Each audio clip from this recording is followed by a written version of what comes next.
Hi everyone, in this video I'll be working on my C5 Corvette stereo system.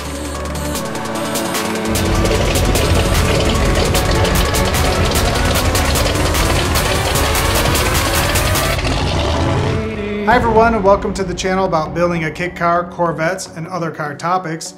If you like what you see, please subscribe and hit the notification buttons below and share with others on social media. When I bought this Corvette, it came with a cheap aftermarket stereo. The only advantage it had was it came with Bluetooth hands-free phone calls, which actually worked really well.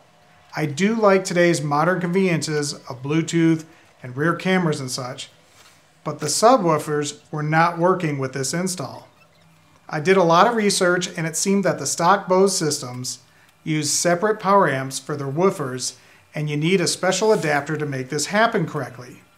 I thought this would be an easy solution, but as you could see, the adapter was already installed. So then I tried to study directions, wiring diagrams from all different sources, and I think there was one wire that was not connected that I thought would make the subwoofers come alive. So I tried that.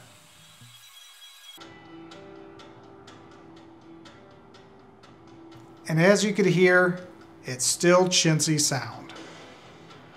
So there's a lot of variables with the stereo and the bezel that you could do in these C5 Corvettes if you don't have the shale interior. So I'm going to kind of figure out what I'm going to do in this situation, and I'll definitely do an update video about it. But I'm a little disappointed at this point, and we'll just kind of see where it goes. So till next time, please hit the subscribe and notification buttons, and have a great day.